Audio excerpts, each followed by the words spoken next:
Fried রাইসের বোল অনেকের পছন্দ, কিন্তু স্টেক দিয়ে ফ্রাইড রাইস বোল আমরা এই প্রথম বানাবো। সো চলেন একসাথে আমরা বানাই। এই রেসিপির জন্য যেটা লাগবে সেটা হচ্ছে যে রাইস, এটা ভাত রান্না করে রাখা আছে, এটা ঠান্ডা ভাত।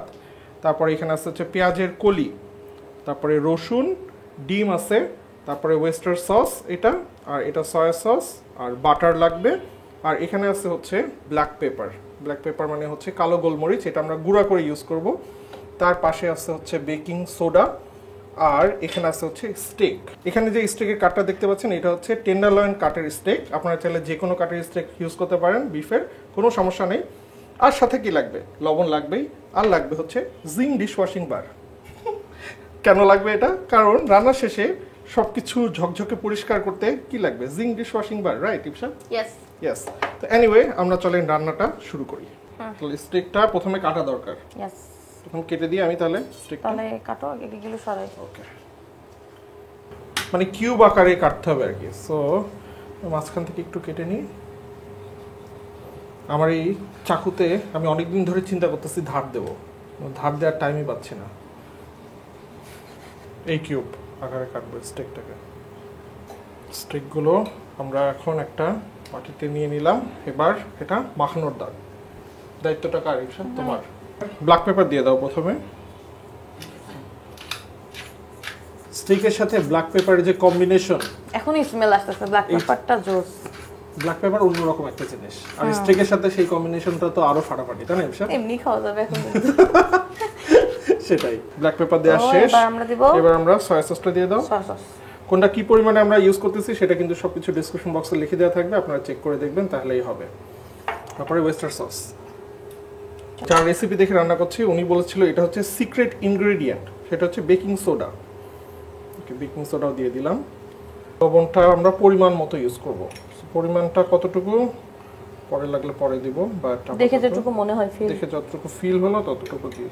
আমরা একটা স্টেক আগে প্রথমে ভাজে খাই, দেখবো না যে লবণ ঠিক আছে নাকি, তাই না? আরে সেই কালার, সেই কালার, সেই কালার। আমার তো এটা এমনি খেতে ইচ্ছা করছে। রাইস পর্যন্ত ওয়েট করতে পারবো আমরা? আল্লাহই জানে, আমরা এরকমই। কোনো কিছু ফিনিশিং পর্যন্ত যাওয়ার আগে মানে লোভ লাগে, মুখ দিয়ে লাল করে। যা স্মেল আসতেছে, হেভি স্মেল লাগছে। কালারটাও সেই হয়েছে, মারাত্মক কালার, তাই না? আমি হাত দিছি। এটা যদি ব্যাকগ্রাউন্ডটা দেখো, এর উপরে দিয়ে মাখাও তাহলে আরো জোস লাগবে। সবাইকে একটু দেখাই, লোভ লাগে। এই দেখো কালারটা কিন্তু আরো ভাইব্রেন্ট হয়ে গেল, তাই না? ওটা কালো ছিল তো, নিচে কালো ছিল তো বোঝা যাচ্ছিল না, বাট দেখতে সেই লাগতেছে। বন্ধুরা, এখন আমাদের স্টেক মাখিয়ে আমরা কিছুক্ষণ এটা রেখে দিব, আর এর মাঝখানে কাটাকাটির কাজগুলো আমরা করে ফেলি। একদম রসুনটাকে কুচি কুচি করে কেটে নিতে হবে। ঝাঁঝরা, ইয়েস, ঝাঁঝরা। নাফিস বলছে ঝাঁঝরা করতেছেন। রসুনের ঝাঁঝরা ডান। এবার আমরা পেঁয়াজের কলিটা কেটে নিব। প্রথমে নিচের অংশটুকু আলাদা করে কাটতেছি। এটা আলাদা রাখবো, কাটবো, আর এটা আলাদা কাটবো আর কি। সো এটাকে আলাদা করে রাখি। পেঁয়াজের মতোই ঝাঁজ লাগতেছে চোখে, চোখ বন্ধ হয়ে যাচ্ছে, চোখ দিয়ে পানি পড়ছে। এই যে এইটা হচ্ছে নিচের অংশটুকু, আর এটা উপরের অংশটুকু। সো আমরা এটা আলাদা আলাদা করে কাট করে রাখলাম। এটা আমরা লাস্টের দিকে দিব, আর এটা আমরা ফার্স্টের দিকে দিব, এই জন্য আলাদা করে রাখলাম আর কি বিষয়টাকে। পেঁয়াজ কাটতে যায় চোখের 12টা বাজে। বন্ধুরা, আমি অনেক কান্না করছি। আপনারা একটা ভিডিওতে লাইক দিন এবং কমেন্ট করুন, তাহলে আমার কান্নাটা সার্থক হবে। ওকে, এনিওয়ে চলো এবার ইপসা তুমি ডিমটা আলাদা আলাদা করে ফাটাবা। এটা তো আমরাই হবে। ইয়েস, ডিমগুলোর কুসুম আর সাদা অংশটা আলাদা করে রাখতে হবে। আমি এত প্রো না, বাট ট্রাই করলেই পারবা তুমি ইপসা। এই তো, good, very good, you are doing awesome. Awesome Ipsa, awesome. Chips দিয়ে ভাত দিয়ে খাচ্ছি সেটা। খাই দেখো, ভালো লাগছে।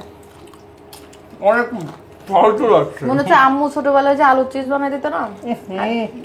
আমরা এখন ডিমের কুসুমটা রাইসের সাথে মিক্স করে দেবো। এরকম ফ্রাইড রাইস করলে আমার ভালো লাগে, কিন্তু এখন এটা মাখানো লাগবে না? হ্যাঁ, এটা এখন মাখাইতে হবে।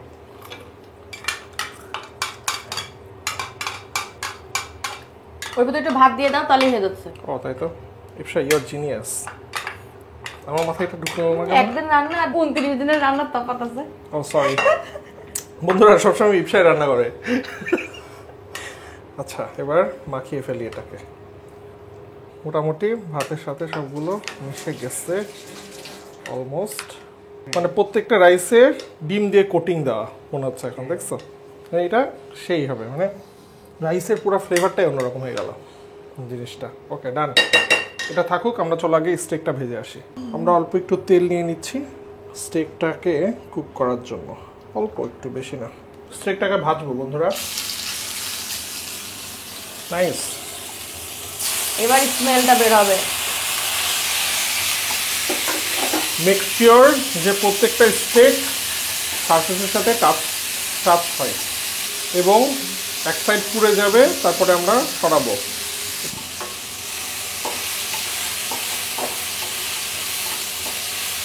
এই যে এই জিনিসটাই হচ্ছে ফ্লেভার, পুড়ে যাবে আর জিনিসটা ফ্লেভারটা ইনফিউজ হবে বুঝতে। এক সাইডটা পুরাই দিচ্ছি, এবার স্টেকটা কুক হওয়া পর্যন্ত। বেশিক্ষণ লাগে না, এটা বেশি ওভার কুক করে ফেললে শক্ত হয়ে যাবে, ওইটা খেয়াল রাখবেন। এটা যত স্টেকটা ইভেনলি কাটা যাবে তত বেটার। আমাদের একটা স্টেক খুব সুন্দর করে কাটা হয়েছে, আরেকটা স্টেকটা চিকন থেকে মোটা হয়ে গেছিলো, তো ওই স্টেকটার কাটতে সমস্যা হবে। এটা মেনলি হচ্ছে যে ওয়েস্টার সস কালো হয় না, সেই ওয়েস্টার সসের বার্ন, বুঝছো? কিন্তু স্টেকে কিন্তু এটা বার্ন হয় নাই। এটা হচ্ছে মেনলি যে সরাইলে কিন্তু এই যে ওয়েস্টার সসের কালো ওয়েস্টার সসটা। আমাদের মোটামুটি স্টেক 2-3 মিনিটে কুক ডান। এটাকে আমরা একটা আলাদা জায়গায় সরে রাখি। ওহ স্টেক জিনিসটা দেখছো কি লুকস গুড। এটা ঢেকে রাখো ইপসা। এর ভিতরে দিয়ে দেব গার্লিক, পেঁয়াজের ওই সাদা পার্ট যেটা সেটা। তেল লাগবে একটু। গার্লিকের হালকা একটু লাল লাল হয়ে আসলেই মানে গার্লিকটা কুক হয়ে গেছে। গার্লিকের সুন্দর ফ্লেভার আসা শুরু হয়েছে। এবার আমরা দিয়ে দেব ডিমের সাদা অংশটা। আমরা লবণ দিতে ভুলে গেছিলাম ডিমের সাদা অংশে বন্ধুরা, এখন আমরা এই জন্য এখন মিশাই দিচ্ছি। তেল লাগবে না, ডিম হচ্ছে প্রচুর তেল টানে আর কি, এর জন্য তেলটা আমরা ডিমটা একটু শক্ত হওয়ার পরে দিচ্ছি। ডিম এমন একটা জিনিস যত তেল দিব তত কত খাবে ডিম ঝুরঝুরি হওয়া ডান, ডিমের সাদা অংশ। আর আমরা কিন্তু এটা চুলাটা খুবই হাই হিটে দিয়ে করতেছি। ডিম শেষ। এবার আমরা এর ভিতরে দিয়ে দেব আমাদের রাইস যেটা সেটা। রাইস দেওয়ার পরে এর ভিতরে দিয়ে দিব সয়া সস। সয়া সসে কিন্তু লবণ থাকে, এই জন্য আমরা সয়া সসটা আগে দিচ্ছি। আমরা একটু পরে খেয়ে দেখব যে লবণ যতটুকু লাগবে তারপরে আমরা অ্যাড করবো আর কি, এই জন্য আগে লবণ অ্যাড করতেছি না। এর ভিতরে দিয়ে দেবো হচ্ছে পেঁয়াজের কলি। কালারফুল হয়ে গেছে, হেভি কালারফুল লাগতেছে। এবার চিলি ফ্লেক্স দিবা একটু করে। এবার আমরা ব্ল্যাক পেপার দিয়ে দিব। একটু চিলি ফ্লেক্স দাও। কি দেবো? Chilli flakes. হ্যাঁ কালার ইয়ে হবে, আর আমরা তো খাই ঝাল, তো ভালো লাগবে, কালারফুল হবে। চিলি ফ্লেক্সও দিয়ে দিলাম সাথে।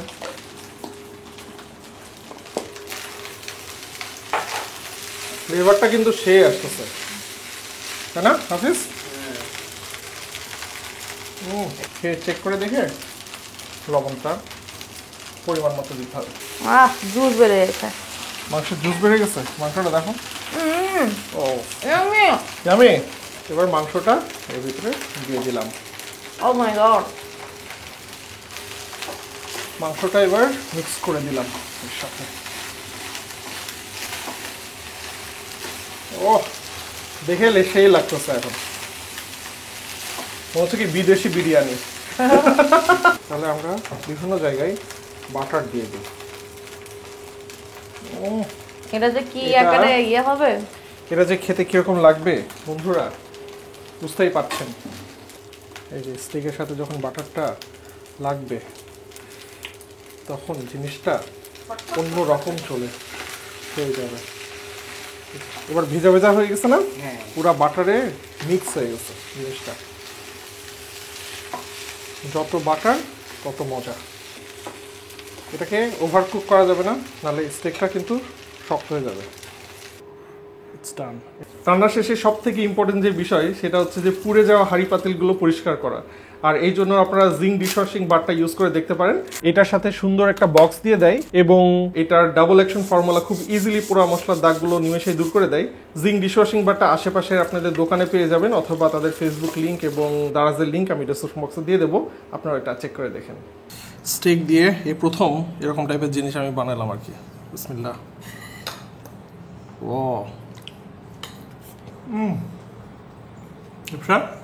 খুবই মজা হচ্ছে।